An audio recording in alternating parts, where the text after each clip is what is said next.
On veut toujours s'amuser, ne vendez pas notre terrain. On veut toujours s'amuser, ne vendez pas notre terrain. On veut toujours s'amuser, ne vendez pas notre terrain. On veut toujours s'amuser, ne vendez pas notre terrain. On veut toujours s'amuser, ne vendez pas notre terrain. Allez, voilà les gars, c'est vraiment chaud, hein? C'est chaud. Aujourd'hui, il faut dire que la Côte d'Ivoire est en train de glisser entre nos mains. Oui, il faudrait qu'on se dise la vérité. La Côte d'Ivoire aujourd'hui est en train de glisser entre nos mains. C'est-à-dire la Côte d'Ivoire est en train d'être bradée. Aujourd'hui, ce sont des espaces publics qui sont vendus. Ce sont des espaces publics qui sont vendus. Comprenez pourquoi est-ce que les chefs coutumiers avaient décidé de s'opposer à la suppression de l'attestation villageoise. Tout simplement parce que l'État a décidé de s'approprier la plupart des terres là et de les brader quand il veut, de les vendre au plus offrant.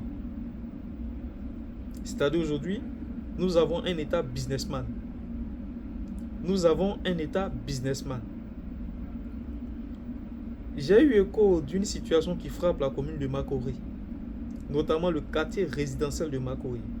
Et tout le monde sait, hein, dans le plan d'urbanisation de certaines cités en Côte d'Ivoire, de certains quartiers vraiment luxueux, on dresse toujours ce qu'on appelle les espaces verts pour permettre aux résidents là de souffler un tout petit peu le bon air de l'environnement. On garde des aires de jeu pour les jeunes, pour les enfants, pour qu'ils puissent quand même se divertir. Et ça y est, c'est le cas au niveau de Makori résidentiel. Mais contre toute attente, cet espace vert là a été bradé, a été vendu. On demande par qui? Et au moment où on va se rendre compte, on nous dit que c'est le ministère de la construction certainement qui a vendu cet espace public, cette aire de jeu là, où les enfants que vous voyez là sont en train de jouer actuellement. Où les enfants là sont en train de jouer. Le gouvernement a vendu cet espace public là. Je vous raconte cette histoire là. Cet espace là avait déjà fait l'objet de vente dans les années 90. Et c'est le général Robert Gueye qui s'est opposé à la vente de cet espace public là.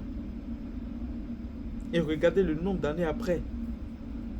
On a aujourd'hui un État businessman qui a décidé à lui-même vendre. C'est-à-dire un espace où Gueye Robert lui-même s'est opposé à sa vente. Aujourd'hui, vous avez le ministre de la Construction, Nabanye Koundé, celui-là dont le nom a été cité dans nombre de transactions frauduleuses en matière de construction, en matière de cession de parcelles de terre. C'est-à-dire aujourd'hui, Nabanye Koundé, lui, il est devenu propriétaire terrien. Le ministre Nabanye Koundé, là, lui, il est devenu propriétaire terrien.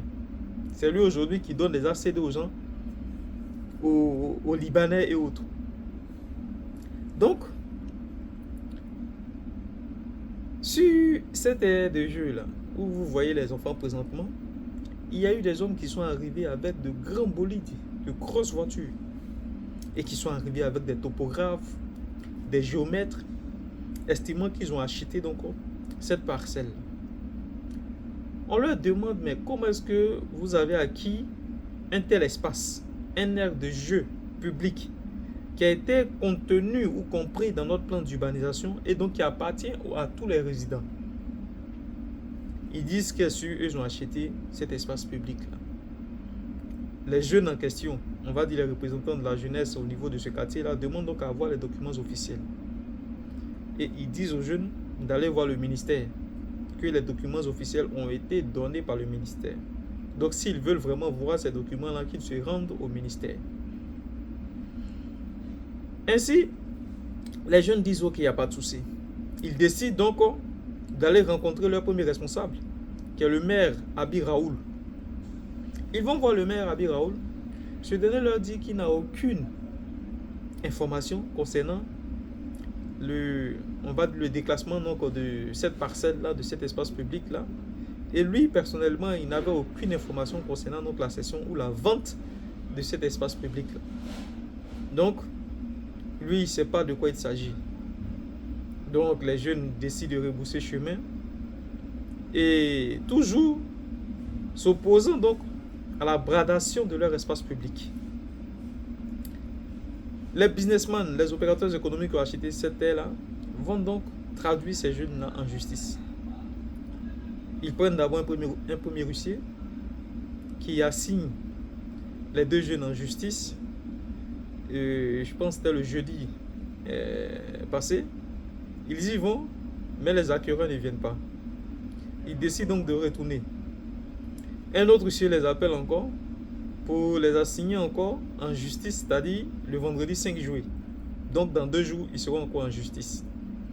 Et le motif qu'on leur donne, c'est qu'ils s'opposent à la jouissance du fruit des acquéreurs. Mais ils disent non, que cet espace-là, c'est un espace public qui appartient donc, à la résidence, qui appartient donc au quartier. Ah ouais.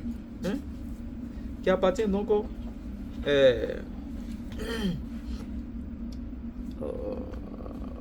Ça veut. Là, je suis en train de faire une vidéo pour enregistrer. Ah bon, c'est ok. Qui appartient donc à la commune, au quartier, voilà, parce que c'est le quartier résidentiel. Donc voilà un peu l'histoire.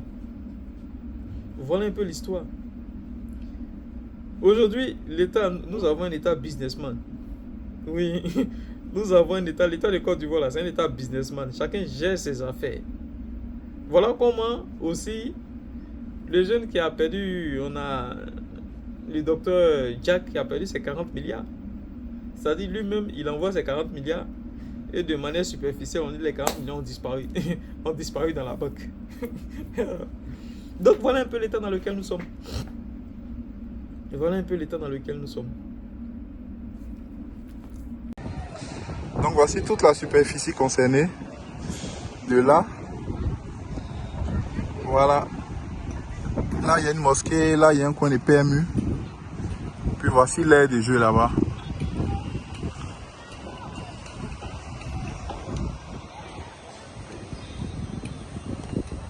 Nous sommes en train de chercher les moyens pour le réhabiliter, le rendre plus praticable. Voilà, pour que les jeunes puissent bien s'amuser. Vous voyez, là on a fait venir ça parce que quand il pleut c'est un peu compliqué. Mais en fait c'est le seul aire de jeu que nous avons. Vous voyez les enfants en train de jouer. Vous voyez ces enfants là en train de jouer.